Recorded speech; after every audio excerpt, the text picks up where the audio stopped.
Join the channel here over at Subscribestar. I got a mailbox. You want to drop me something? Let me know. Bianca Z 603 at Gmail, and I'll go pick it up. Thanks to everyone who's over on Subscribestar and sending me comic books through the mail. Very cool.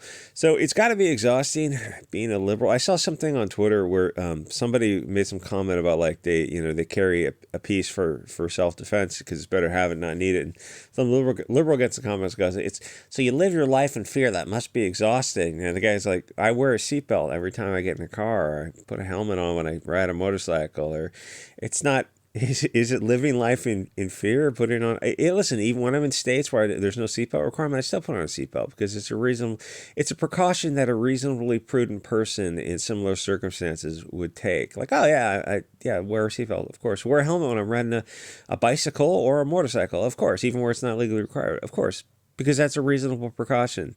It's not like there's nothing more to it than that. It's like, oh, you should wear gloves when you ride your bicycle. That way, if you won't scrape up your hands or something. It's like, oh, okay, that seems. Wear gloves when you garden.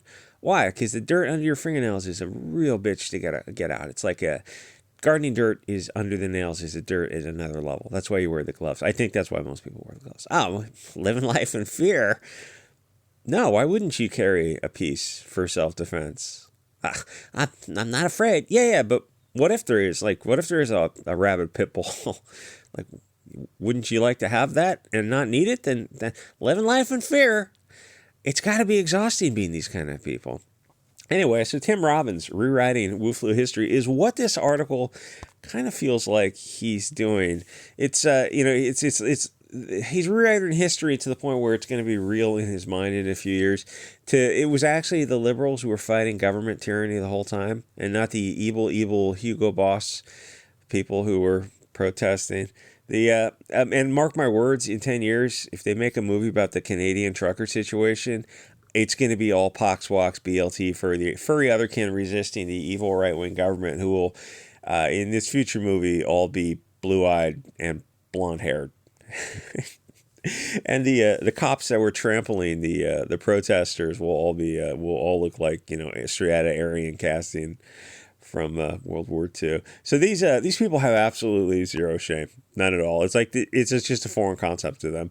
A few years from now, they're going to proudly say they were against the experimental treatment the whole time, that Trump himself literally held them down and personally injected them.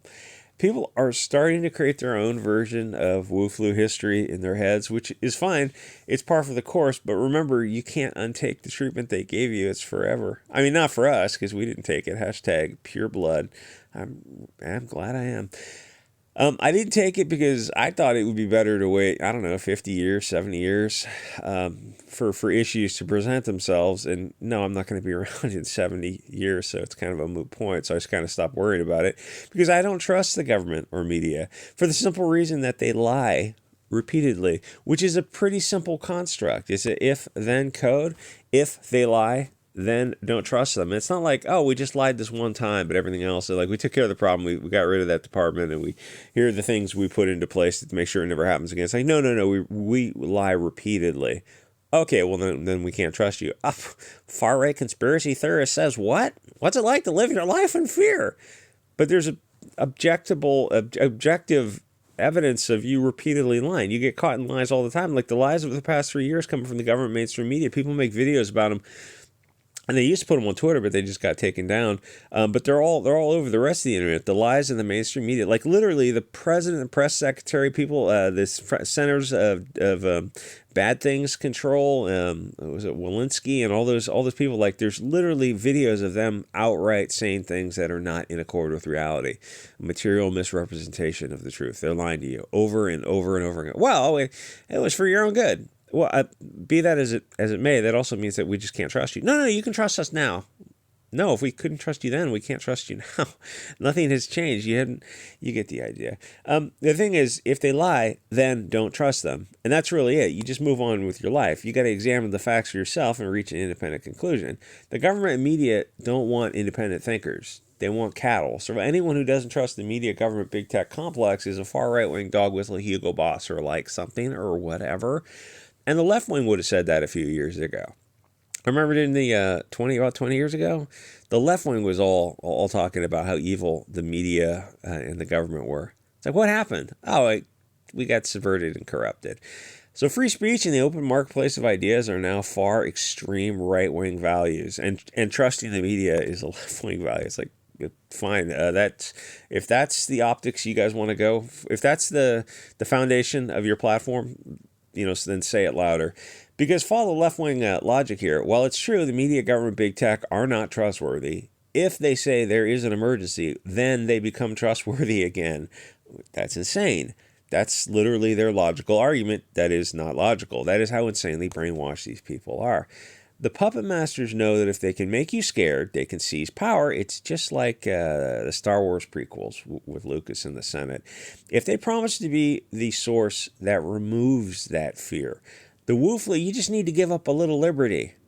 Oh, no, maybe we need to stop and re-examine this issue, because if the solution is giving up freedoms, then we're going to have to find a different path.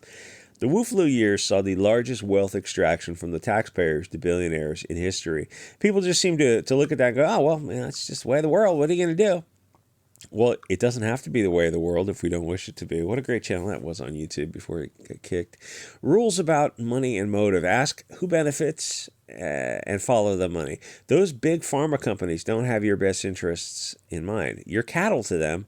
That is all. They would Soylent Green you and sell it back to you if it becomes legal. I mean, in Canada, they're deleting the homeless and the mentally ill, including children.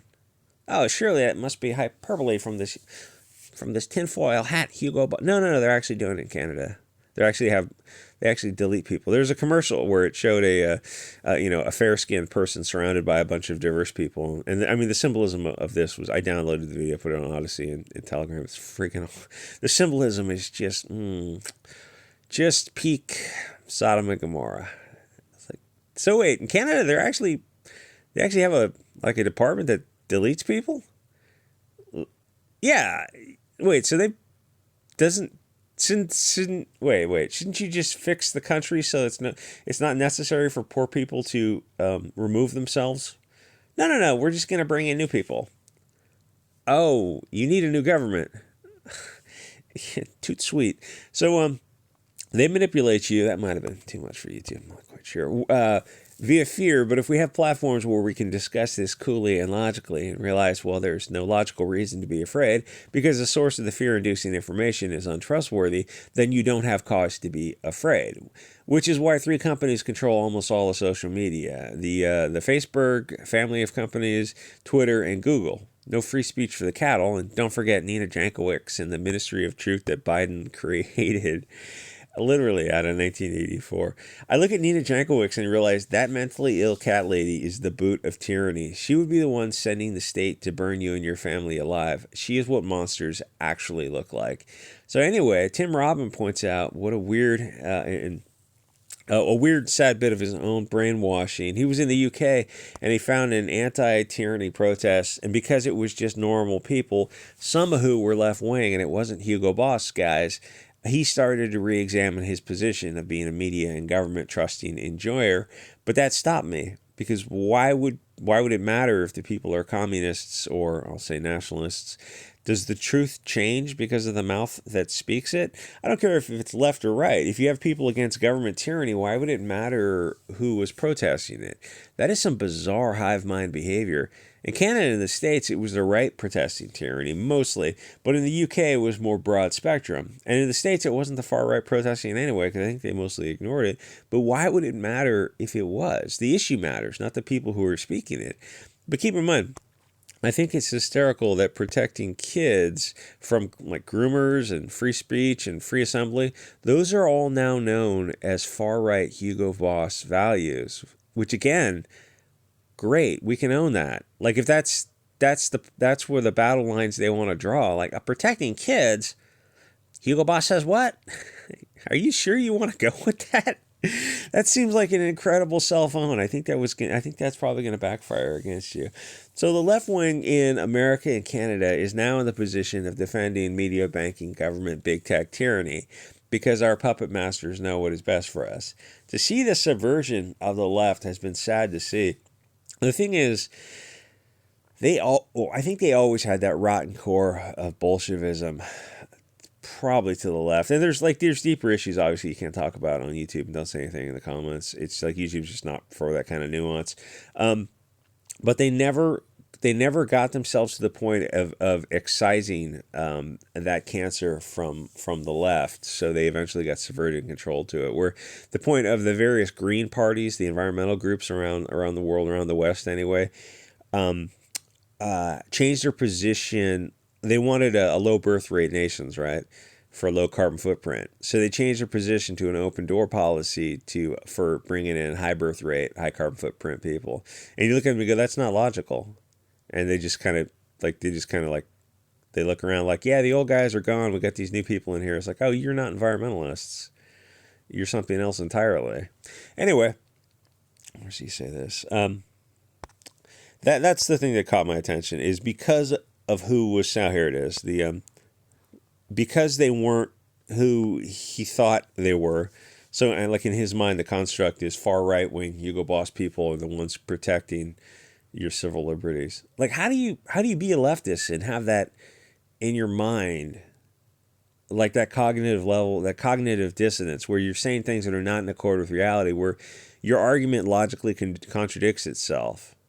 Like, how do you maintain that? It's like, well, they maintain it through social media pressure and fear, where they say things they know are literally not true, because they also know that to say them, if they start to awaken out of the matrix, they know the pressure on them is just so great, they're just not up for that battle yet until things get so bad that they have to be. Anyway, like, comment, subscribe. Check me out over on Subscribestar. Drop me something through the mailbox, and I'll see you guys on the next episode.